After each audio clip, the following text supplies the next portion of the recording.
Hey, spooky people, it's your best friend Kenny, and we are back with another spooky and disturbing story. Today is Tier 2 of the Ultimate Paranormal Iceberg chart by Reddit user Man of Nope. Thanks, man of Nope. Hope you're doing well. Let's get into it. As I'm sure you know now, an iceberg chart is a chart that has a bunch of topics on it. The deeper you go in the chart, the more obscure, the more disturbing the stories get. So we are on Tier 2 of the chart. The Winchester Mystery Mansion. The Winchester Mystery Mansion is a sprawling, bizarre mansion located in San Jose, California. It's famous for being huge, having a strange design, and the eerie legend. The house was the personal residence of Sarah Winchester, the widow of firearm magnate William Wirt Winchester, and heiress to the Winchester Repeating Arms Company fortune. The legend states that after the death of her husband and infant child, a grieving Sarah sought guidance from a Boston medium. The medium told her that she was cursed by the spirits of all the people killed by Winchester rifles. To appease these angry spirits and protect herself, she was instructed to move west from her home in New Haven, Connecticut, find a house and continually build onto it 24 hours a day, 365 days a year. That's a lot. The legend claims the medium warned her that if construction on the house ever stopped, she would die. It's kind of like Speed, but a house. Whether Sarah believed the legend or was simply an eccentric, wealthy woman with an interest in architecture, she bought an unfinished farmhouse in San Jose in 1886 and began building. The construction continued nonstop for 38 years until her death in 1922. The result is not your typical cohesive, normal-looking mansion, but a chaotic, sprawling complex full of architectural oddities supposedly built to confuse the spirits that were following her. There are staircases that go right up into ceiling. The mansion has numerous doors that, when open, lead to brick walls, kind of like in cartoons, or in some cases, a dangerous drop to the ground below, again, like cartoons. The house is full of winding hallways, short stairways, and rooms built within other rooms, making it incredibly disorienting. The number 13 appears frequently. There are windows with 13 panes, stairways with 13 steps, and even 13 hooks in the seance room. Now, speaking of the seance room, this room is located in the heart of the house and allegedly had one entrance and 3 exits, one of which was a drop into the kitchen sink below. Whoops, surprise. Legend says Sarah went there every night to commune with the spirits and receive her building plans for the next day. There are cabinets that are only an inch deep, windows in the floor, and chimneys that stop short of the roof. When Sarah Winchester died in 1922, construction immediately stopped, probably because the money ran out. The mansion had reached an enormous size, around 160 rooms, and was left with half-finished rooms, nails still in the walls, and blueprints left behind. Today, the Winchester Mystery House is a major tourist attraction. Visitors come to marvel at the bizarre architecture and to hear the ghost stories associated with Sarah and the spirit she was allegedly building for. It is considered one of America's most famous haunted houses. The Smurl Haunting refers to a high-profile, sensationalized series of paranormal claims made by the Smurl family in West Pittston, Pennsylvania. Jack and Janet Smurl, along with their children, and at times Jack's parents, who lived in the other half of their duplex, allegedly were terrorized by a violent domestic presence for over a decade, primarily from the mid-1970s and to the late 1980s. This case became a national media sensation, particularly after the family enlisted the help of famed paranormal investigators Ed and Lorraine Warren in 1986. And if you've seen The Conjuring Last Rites, this is the haunting that is the focus of The Conjuring Last Rites. I wasn't a fan of that movie, by the way. The Smurls' claims were numerous and escalated in severity over time. They included auditory phenomena such as loud, unexplained knocking, rapping, and blood-curdling screams. Foul and putrid odors like rotting flesh and sulfur that would suddenly appear and disappear. There was physical activity like household objects being thrown or moved, furniture like mattresses and mirrors shaking violently. Their dog was thrown into a wall. One of their daughters being pushed down a flight of steps. The family reported seeing dark, shadowy masses or figures. Ed and Lorraine Warren became involved after the family's attempts to get help from the Catholic Church were unsuccessful. The Warrens visited the home, pronounced it a powerful demonic haunting, and claimed to have identified 4 entities, 3 minor spirits and a dominant, powerful demon. The Smurls, with the Warrens' encouragement, went public with their story. Their home was besieged by reporters, TV crews, curious onlookers, turning the case into a media circus. The family's story was chronicled in the 1986 book The Haunted, One Family's Nightmare, which was co-authored by the Smurls, the Warrens, and a newspaper writer.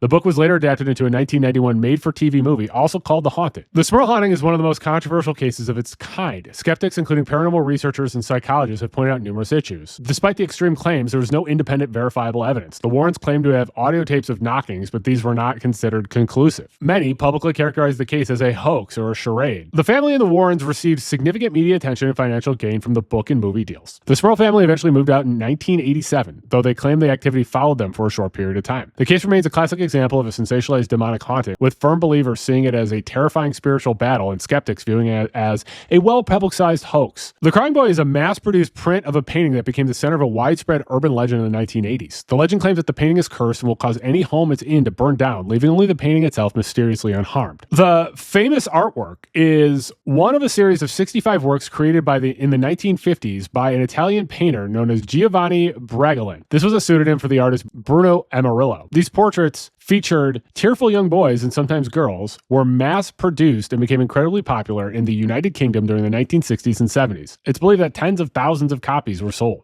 The Crying Boy legend exploded in 1985. The print is believed to be a jinx or cursed object that will sooner or later cause a devastating fire in the home where it is displayed. But the thing is, it survives the fire. After the house has been gutted by the blaze, firefighters would reportedly find the Crying Boy print amidst the charred ruins, completely or mostly undamaged. The Crying Boy was just a piece of kitsch art until a British tabloid newspaper, The Sun, turned it into a national phenomenon. The Sun published an article on September 4th, 1985, titled Blazing Curse of the Crying Boy. It told the story of a couple in Rotherham, South Yorkshire, whose house burned down. The undamaged Crying Boy print was found in the rubble. The homeowner's brother, a firefighter, then claimed he had attended numerous other house fires where the only thing to survive was the same print. This story caused a media firestorm. The Sun was inundated with calls and letters from people all over the UK who had similar stories of fires and misfortune after buying the print. The panic became so widespread that the Sun organized a mass bonfire of the paintings. They encouraged readers to mail their cursed prints, and on Halloween, they burned hundreds of them in a large public event, hoping to end the curse. Despite the paranormal claims, there are several explanations for the Crying Boy phenomenon. The most widely accepted theory is that the prints were treated with a heavy-duty varnish that was coincidentally highly fire retardant. This would protect the surface of the print from igniting immediately. And it's important to note that these prints were extremely common. It was inevitable that they would be present in many homes that had fires for ordinary reasons, like faulty wiring. The survival of the print was only noted because it was so eerie, while no one reported all the other common household items that had survived. Now, it's important to remember that the source of this is The Sun, which is one of the most tabloid of tabloids you have ever seen. I don't know if you know a lot about UK tabloids,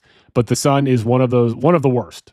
So it's important to take that into note also when you're evaluating whether the Crying Boy portrait is a real urban legend. The Brown Lady of Raynham Hall. The Brown Lady of Raynham Hall is one of the most famous and well-documented ghost legends in England, centered on a spirit believed to haunt Raynham Hall in Norfolk. The legend is best known for a startling photograph taken in 1936 that appears to show a spectral figure on the hall's main staircase. And you might recall, I made a video about this not too long ago. So who is the Brown Lady? The ghost is widely believed to be the ghost of Lady Dorothy Walpole. Dorothy was a sister of Robert Walpole, the first Prime Minister of Great Britain. She was the second wife of Charles Townshend, a man known for his notoriously violent temper. The story claims that Townshend discovered his wife had committed adultery with Lord Wharton. In a rage, he punished her by locking her in her rooms at Raynham Wall, forbidding her from ever leaving or seeing her children again. She remained a virtual prisoner at the hall until her death in 1726, although the official cause of death was smallpox. Rumors and legends suggested she may have died from a broken neck after being pushed down the stairs, or simply from a broken heart and neglect. The Brown Lady moniker comes from the fact that witnesses consistently describe her as wearing a brown or tan dress, which was fashionable during her lifetime. There have been numerous sightings of her as a ghost. In 1835, Colonel Loftus was the first major sighting reported by a guest at Raynham Hall for Christmas. Colonel Loftus claimed to see a woman in a brown dress, noting she had a strange glow and empty dark sockets for eyes. In 1836, Captain Frederick Marryat requested to stay in a haunted room to disprove the story. One night, he and two of the Townshend family nephews saw the Brown Lady in the hallway. According to his daughter's account, the apparition grinned in a malicious and diabolical manner at them. Marryat raised a pistol and fired at the figure, but the bullet passed straight through and lodged in the door behind her. The story of the Brown Lady became world famous in September 19th, 1936. Photographers Captain Hubert C. Proven and his assistant Indris Shira were at the Raynham Hall to take photographs for Country Life magazine. They had just taken one photograph of the main staircase and were preparing for a second. Shira suddenly saw a vapory form gradually assuming the appearance of a woman descending the stairs. He shouted to Proven, who, unable to see anything, snapped a picture. When the negative was developed, it revealed the iconic, shadowy, and translucent figure that appears to be descending the staircase. The photograph was published in Country Life magazine and later in Life magazine, causing a sensation. Despite its fame, the photograph is highly controversial. Skeptics have offered several explanations.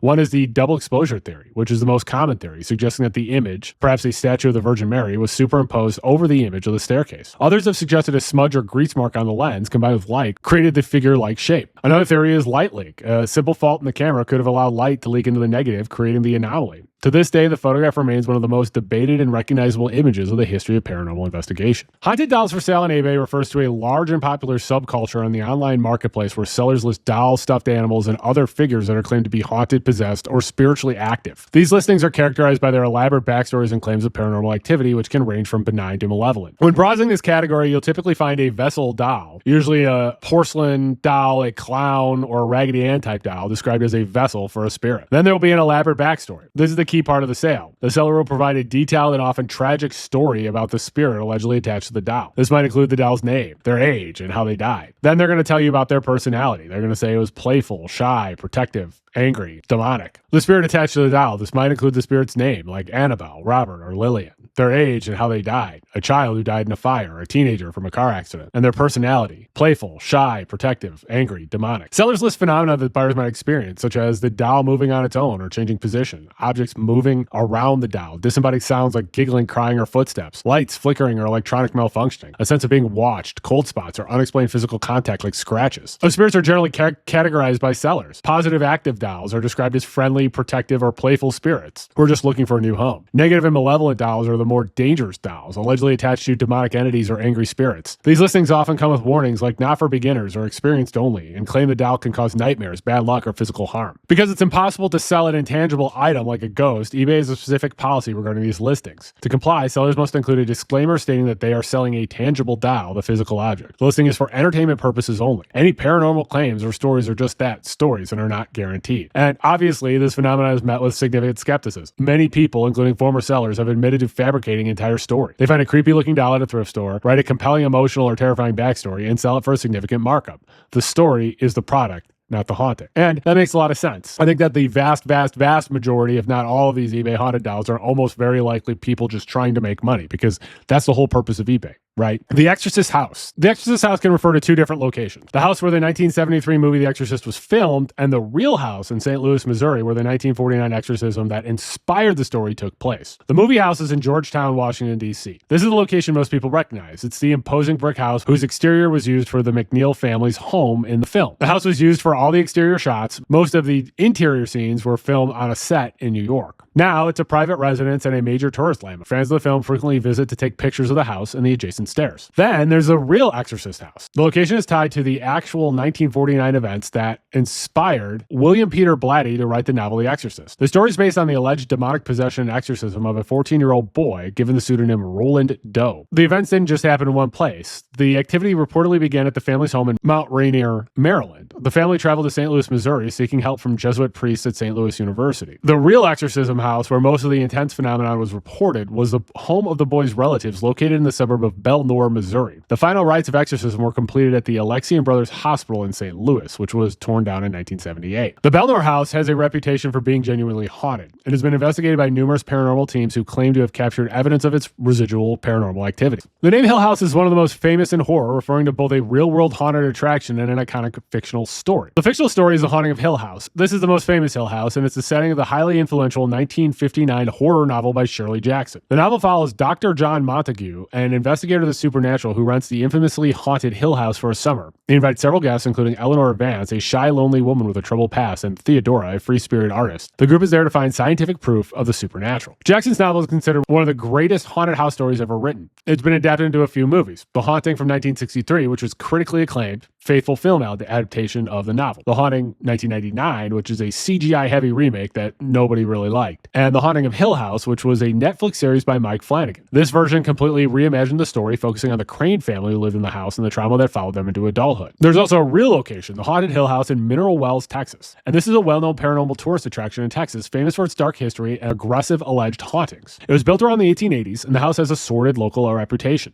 Legends claim it was once a speakeasy and brothel. Its history is filled with stories of tragedy, including deaths of several sex workers and a boy named Joshua. The location is famous for reports of physical and aggressive paranormal activity. It's now open to the public for ghost tours and overnight investigations.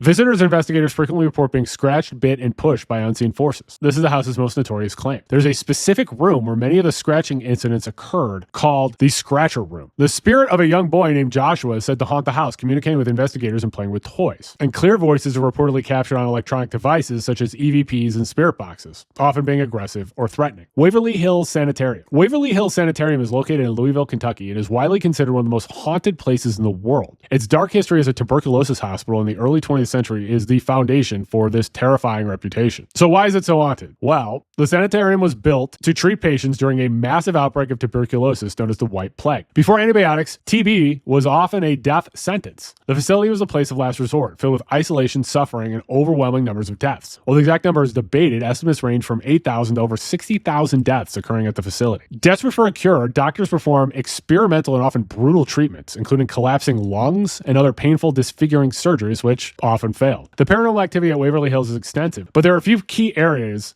that are particularly haunted. The death tunnel, or the body chute. This is a 500-foot underground tunnel that was built to transport the bodies of the deceased discreetly from the hospital to the railroad tracks at the bottom of the hill. This was done to prevent living patients from seeing the constant stream of death, which was bad for morale. Today, visitors and investigators report hearing disembodied voices, phantom footsteps, and seeing shadow figures in the long, dark tunnel. Room 502 is arguably the most famous room in the sanatorium. It's located on the 5th floor, and it's tied to the legend of a nurse. The most common story alleges that the nurse, who was unmarried and pregnant, unalived herself in this room in 1928. Visitors to the room have reported seeing a female ghost, hearing a woman's voice telling them to get out, and feeling an overwhelming sense of sadness and dread. Another one of the most frequently reported phenomena at Waverly is the presence of shadow people.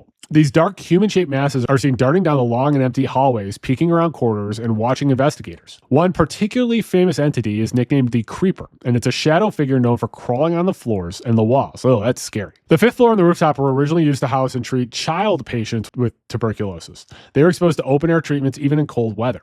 Visitors in this area report hearing the disembodied sounds of children laughing, singing, or crying, seeing ghosts of small children. Timmy is the most famous child spirit. He is said to be a young boy who plays with a ball. Investigators and tourists often roll a ball down the hallway, claiming to see it mysteriously roll back on its own. Today, Waverly Sanitarium is a major destination for paranormal tourism, offering historical tours, ghost hunts, and overnight investigations. This place, Waverly Sanitarium, is one of the creepier places. This might be a place that I might be a little too freaked out to spend an entire night in. Something that's absolutely creepy about that type of hospital, right? The Hollywood sign. The paranormal activity surrounding the Hollywood sign is focused on a tragic legend, the ghost of Peg Entwistle. Her story is a dark Hollywood tale that has become synonymous with the famous landmark. The haunting comes from a real-life tragedy. On the night of September 16th, 1932, a 24-year-old stage actress named Peg Entwistle climbed the 50-foot tall letter H of the then Hollywood land sign and jumped. Peg was an ambitious actor who had come to Los Angeles from New York with high hopes. She had managed to land a role in one film, 13 Women, but her part was mostly cut in post-production. Despondent and believing her career was over, she decided to unalive herself. A hiker later found her body in the ravine below the sign. Ever since her death, people have reported experiencing strange melancholic phenomena in the area. The ghost, believed to be Peg, is one of the most famous spirits in Los Angeles. The primary sighting is of a woman in 1930s-style clothing, often described as a blonde, who appears on the hiking trails of Griffith Park, where the sign is located. She's said to look sad, dazed, or confused. One of the most reported details is the smell of gardenia perfume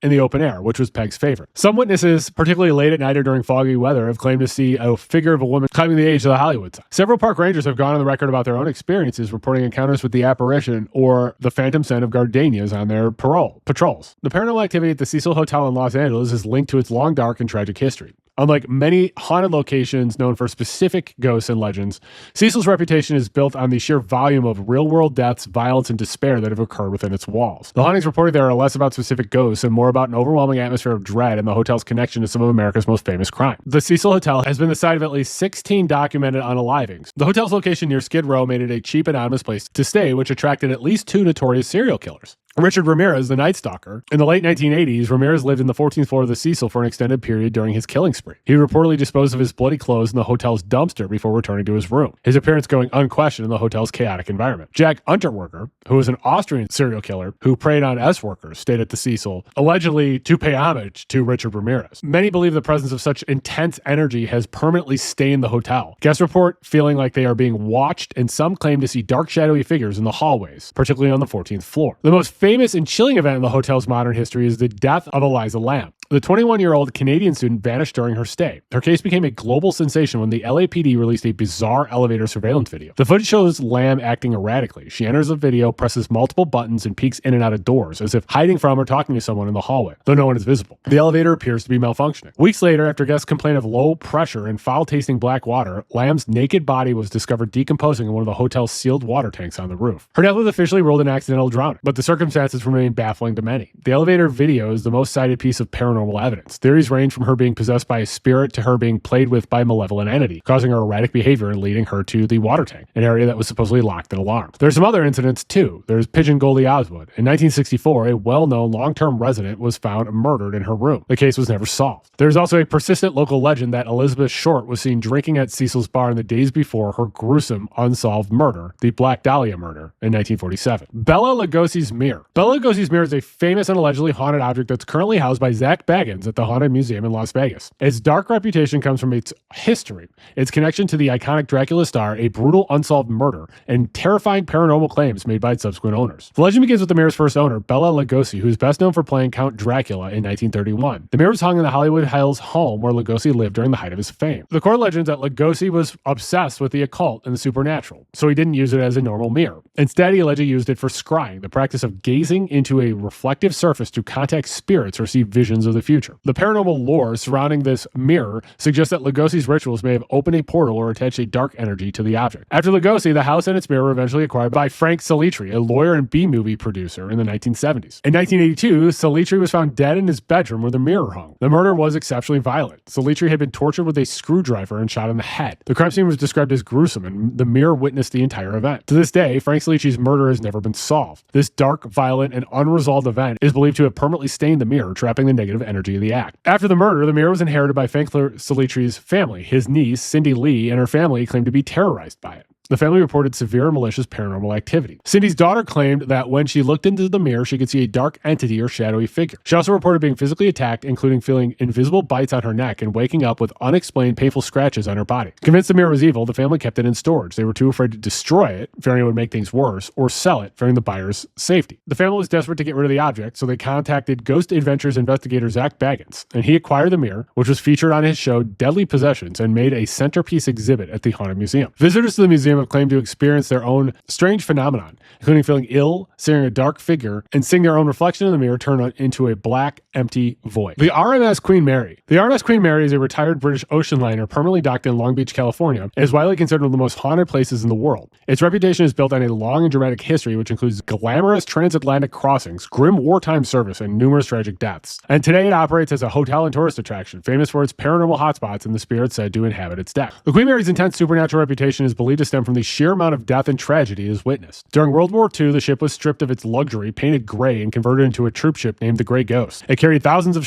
soldiers, and on October 2nd, 1942, was involved in a horrific accident. Following wartime protocol to avoid U-boats, it did not stop after accidentally colliding with and slicing in half one of its escort ships, the HMS Kurokuro. Over 300 sailors aboard the Kurokuro sank with their ship. Many believe their spirits and the trauma of the event are tied to the Queen Mary. Over the decades, the ship saw numerous deaths from natural causes, accidents, and even a confirmed murder. At least 49 deaths were officially documented on board. The paranormal activity is concentrated in several key areas, each with its own famous spirits and phenomena. The engine room in Door 13 is perhaps the most famous and active hotspot for the ship. In 1966, during a routine drill, an 18-year-old crewman named John Petter was crushed to death by a watertight door, Door 13, in the engine room shaft alley. Visitors and staff report a wide range of activity, including seeing a full-bodied apparition of a young man in blue overalls, often with a beard, walking the alleyway before vanishing. They've also seen unexplained greasy handprints appearing on the door, sudden dramatic temperature drops, hearing knocking groans, and a voice whispering, "I'm cold." The ship's 2 pools are drained, but the first-class pool area is the center of paranormal claims, particularly of female spirits. The pool is said to be haunted by several ghosts, most famously by a young girl named Jackie. The legend is that she is a child who drowned in the pool, though no ship records confirm this. People supposedly hear the disembodied sound of a young girl laughing, singing, or calling her mother. The phantom sound of splashing or dripping water, seeing small wet footprints appearing on the dry pool deck, as if from the child. The slate room is considered so active that it was removed from service for many years and is now only open for special paranormal tours. The room's dark reputation is linked to several stories, including the 1948 death of passenger Walter J. Adamson. Guests who have stayed in the room have reported lights and faucets turning on and off by themselves, the sound of knocking from the door or windows, bed covers being violently ripped off sleeping guests, and an overwhelming sense of dread and anger in the room. The Grand Salon Room. This fancy room has a very fancy spirit. The legend, a woman in white, a beautiful ghost, an elegant white or pale evening gown from the 1930s is said to haunt the lounge. She is most often seen dancing alone in the shadows of the room near the grand piano, sometimes accompanied by phantom music. Of course, I bet you didn't know that there were fancy ghosts. Of course there are fancy ghosts. The Bell Witch Cave. The Bell Witch Cave is a real cave located in Adams, Tennessee. It's one of the central landmarks in the Bell Witch legend, one of America's most famous and well-documented hauntings. The cave is located on property that was once part of a 320-acre farm belonging to the Bell family, who were allegedly tormented by a violent, invisible entity from 1817 to 1821. Today, the cave and surrounding property are a popular tourist attraction, offering historic tours, cabin tours, and overnight paranormal investigations. The cave's significance is tied to a terrifying story of the Bell family. According to legend, beginning in 1817, the family of John Bell Sr. began experiencing strange phenomena, including knocking, scratching, and sounds of gnawing. This escalated into physical attacks, slapping, pinching, and hair pulling, primarily directed at John Bell Sr. and his youngest daughter, Betsy. Kate is the only entity who developed a voice and identified itself. It's most commonly known as Kate Batts, a neighbor John Bell had a land dispute with. Kate is described as malevolent, clever, and relentless. The entity's prime target was John Bell Sr., who had vowed to kill. In 1820, John Bell died from a mysterious illness. The entity took credit for its death, claiming it had poisoned him, making this one of the only cases in American history where a death was officially attributed in folklore to a supernatural entity, not legally attributed. The cave is featured in the legend and is believed to be the entity's home. After John Bell's death, the entity's activity lessened. The legend states that Kate retreated to the sanctuary nearby cave where her spirit supposedly remains to this day. The Poltergeist Curse. Aha! Again, another one that I did a full video debunking. You should go watch my video on this one too. The Poltergeist Curse is a famous Hollywood urban legend that suggests the cast and crew of the Poltergeist film trilogy were victims of a curse, leading to a series of tragic and premature deaths. The legend is fueled by the dark themes of the film and the eerie fact that real human skeletons were used as props in the first movie. The basis for the curse theory is the prop choice for the film's climax, where the mother falls into the muddy, flooded pool filled with skeletons. Instead of using plastic skeletons, which were expensive and not as realistic, the prop department used actual human skeletons purchased from a medical supply company. The curse alleges that using these real human skeletons as movie props desecrated the dead, inviting malevolent supernatural forces to attach itself to the production and its cast. The curse gained its power from a number of shocking and untimely deaths that happened to its actors, particularly its two youngest stars. Dominique Dune, who played the older sister Dana in the first Poltergeist, was murdered just a few months after the film's release by her abusive ex-boyfriend in her own driveway. She was 22 years old. Heather O'Rourke was the iconic child star at the center of all the films, famous for the line, "They're here." So in 1988, at age 12, she died from septic shock and cardiac arrest. This was caused by an acute bowel obstruction that was misdiagnosed as Crohn's disease. Poltergeist 3 was released after she had died. Two other actors who were affiliated with the films also died. Julian Beck played the skeletal preacher Cain, the main villain of Poltergeist 2, The Other Side. Beck was diagnosed with stomach cancer before filming even began. His gaunt and sickly appearance in the film was real. He died in 1985 before the film was released. He was 60. Will Sampson played the good Native American shaman Taylor in Poltergeist 2, who comes to help the family. Sampson was a real-life shaman who reportedly performed an on-set exorcism on the set of Poltergeist 2 to cleanse it of what they called angry spirits. A year after the film's release, in 1987, he died at age 53 of complications following a heart-lung transplant. Roland Doe. Now, we talk about Roland Doe at the Exorcist House entry, but this is the 14-year-old boy from Maryland whose alleged demonic possession and subsequent exorcism in 1949 was the inspiration for the novel and the film The Exorcist. Structured Light Sensor Camera, or SLS. A structured light sensor camera is a 3D scanning device that projects a pattern of light, usually an invisible infrared light, onto an environment and its objects. It is one of the most popular and visually compelling pieces of equipment used in modern paranormal investigations, used frequently by teams like the one on Ghost Adventures. The SLS camera is essentially a repurposed video game accessory. The technology was mass marketed as the Microsoft Kinect for the Xbox 360 and Xbox One. The device projects a grid or pattern of thousands of tiny infrared light dots onto the room. A sensor, or an infrared camera, on the device looks at this grid. When the light dots hit a solid object like a person, wall, or piece of furniture, the pattern becomes distorted. The camera sees how the grid line bends and curves. An internal processor instantly calculates the distance from every dot. By reading these distortions, it builds a complete 3D depth map of the room and everything in it. The Kinect software was specifically designed to identify the human form. It was programmed to recognize the pattern of heads, legs, torsos, arms, etc. So you could control video games with your body. Paranormal investigators have adopted this technology, connecting the SLS Kinect sensor to a tablet or computer. The theory is that a spirit or entity might be invisible to the human eye, but it might still have enough density, mass, or energy to be solid enough to distort the infrared light grid. Because the software is programmed to find human shapes, if it detects an anomaly that has the basic shape and depth of a person, it will superimpose a digital stick figure over. This This leads to the famous scenes in ghost hunting shows where the team is looking at a screen and sees a stick figure standing in an empty hallway. Investigators see this as capturing a full-bodied apparition that they can track in real time, something that was previously impossible. Now, it's pretty funny to use an Xbox camera to catch ghosts. It's a classic example of using a tool for a purpose it wasn't designed for. It could just be the software is trying to find human shapes and it will misinterpret objects as human shapes. It could also just be a glitch in the system. And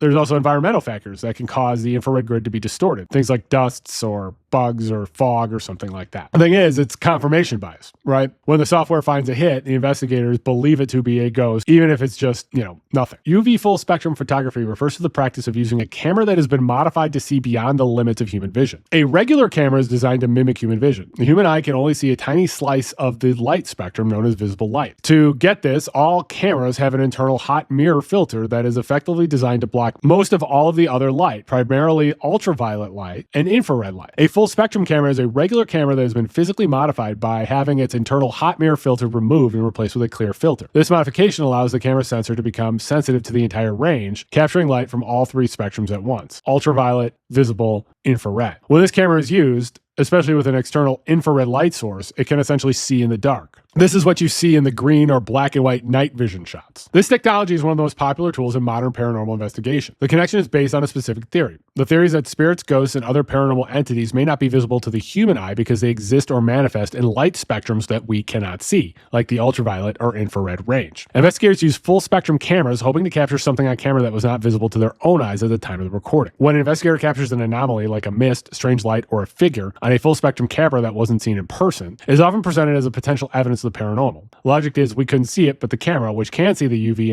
and infrared light, captured it. Now, this of course isn't scientifically validated. Skeptics and photography experts offer many non-paranormal explanations for anomalies captured in these cameras. It could be dust, it could be insects, it could be pollen, and this can cause things to look like orbs or mists. It could be lens flare or reflection. These modified cameras are highly susceptible from picking up stray light and reflection from sources the human eye can't see. There's also natural infrared sources. Heat from a person, a faulty wire, or even residual heat on a wall can be seen by the camera and misinterpreted as a paranormal anomaly. Polaroid photography. Paranormal investigators have used Polaroid photography, especially in the past, for a specific and practical reason. It gives instant results that are difficult to tamper with. The primary appeal of Polaroid or any instant film is that the photograph develops in your hand the moment it's taken. Before digital cameras, 35mm film had to be taken to a dark room or lab for development. A skeptic could always claim that the film was double exposed, one image laid over the other, or otherwise manipulated in a lab to create a ghost-like image. The Polaroid picture offers a closed loop. The image is exposed and developed within the sealed packet that ejects from the camera. The process makes it impossible to fake an image through traditional dark room ghost photography tricks. It also allows investigators to see results almost immediately. If they take the picture in a room and can see an anomaly,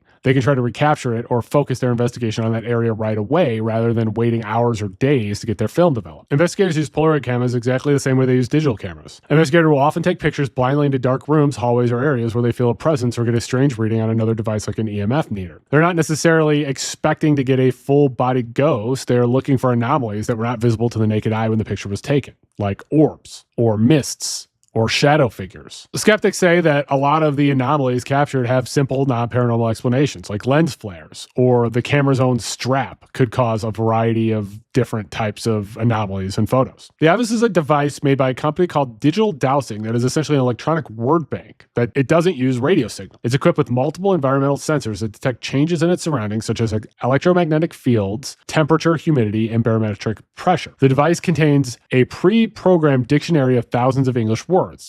The paranormal theory is that the spirit or entity does not talk to the Ovilus, but instead manipulates the environmental sensors. For example, a spirit might create a tiny specific spike in the EMF. An algorithm in the Ovilus reads the specific environmental change, matches it to the word in the database, and then speaks the word aloud in a clear, synthesized voice. An investigator asks, "What's your name?" and a spirit allegedly manipulates the temperature sensor. The Ovilus registers the change, and the algorithm selects the word John from the database. So the device's speaker says John. Now, obviously, skeptics just say that this is just sort of nonsense, that this is just sort of a device that just sort of spits out words and you sort of interpret your questions or your answers to your questions however you want. Peggy the Doll is a world-famous, allegedly haunted doll considered by many to be one of the most paranormally active and dangerous objects in existence, kind of like Annabelle. Her notoriety comes from the extreme physical and psychological effects she reportedly inflicts on people who simply look at her, whether in person or in photographs. Peggy's reputation is built on reports that she can cause severe sudden ailments. Over 80 people worldwide have claimed to have suffered a range of symptoms moments after viewing her image or watching a video of her, such as physical illnesses, mental and emotional distress. In the most extreme case, a woman allegedly started a heart attack after looking at a picture of the doll. People have also reported their computers freezing when her image is on screen, lights flickering, and having a sense of being watched. Unlike many haunted dolls, Peggy's distant past is largely unknown. Her story entered the public eye when her previous owner, an anonymous woman in England, sought help from a paranormal investigator. She was suffering from terrifying recurring nightmares, declining health, and a constant sense of dread, all of which she attributed to the doll. The owner gave the doll to Jane Harris, a British paranormal investigator. Harris began to document the doll, and it was her posts, videos, and photos that triggered the flood of reports from around the world. Mediums and psychics who have read the doll claim is haunted by the spirit of a woman born in London in 1946 who died from a chest-related illness, possibly asthma. Some also believe a second, darker, and nasty male spirit is attached to her, who may be responsible for more aggressive physical ailments. Peggy's reputation has become so intense that Jane Harris eventually sought to have her contained. She was, of course, purchased by Zach Baggins and is now featured as an exhibit at his haunted museum in Las Vegas, Nevada. Visitors are given a verbal warning before entering a room and must sign a waiver acknowledging the potential risks of viewing her. The Busby Stoop chair, which is also known as the dead man's chair, is an infamous piece of English folklore. It's an oak chair that is allegedly cursed by the murderer Thomas Busby, who vowed that sudden death would come to anyone who dared sit in it. The story begins in 1702 in North Yorkshire, England. Thomas Busby was a local criminal and a heavy drinker. He was married to Elizabeth, the daughter of his partner in crime, Daniel Aughty. The legend has two variations. One version claims Busby returned home to find his father-in-law, Aughty, sitting in his favorite chair. Aughty had come to take Elizabeth home, and in the ensuing argument, Busby murdered him. A common variation states that Busby and Aughty had a violent argument over their criminal business, and Busby later went to Aughty's home and murdered him. Busby was quickly tried and sentenced to death. His execution was carried out at a crossroads near the pub where he used to drink. According to legend, on his way to the gallows, he was granted a final drink. He stood up, placed a curse on his favorite chair, shouting, "May sudden death come to anyone who dares sit in my chair." After Busby's execution, the chair remained at the inn, which was eventually renamed the Busby Stoop Inn. For centuries, a long list of deaths and misfortunes were attributed to those who were foolish or brave enough to sit in the chair. The legend took the UK by storm, and it became so much that in 1978, the landlord, Tony Earnshaw, donated the chair to the Thirsk Museum in North Yorkshire. To prevent anyone from sitting in it ever again, even by accident, the museum has the chair suspended 5 feet in the air on a wall, where it remains on display to this day. Okiku the Doll is a famous Japanese haunted doll enshrined at a temple in Hokkaido, Japan. The doll is notorious for the claim that its hair has continued to grow as if it were alive. The doll's origin is a tragic story of love and loss. In 1918, a 17-year-old boy named Ikichi Suzuki bought the traditional Japanese doll for his 3-year-old sister, Kuko. The little girl fell in love with the doll, which had a short bob haircut. She took it everywhere and treated it as her best friend. The girl fell ill with a severe cold and tragically died. In their grief, the family placed the doll on their household shrine in memory of their daughter. Soon after, they noticed something impossible. The doll's short, bobbed hair was growing longer. The family concluded it was Kikuko's restless spirit that had inhabited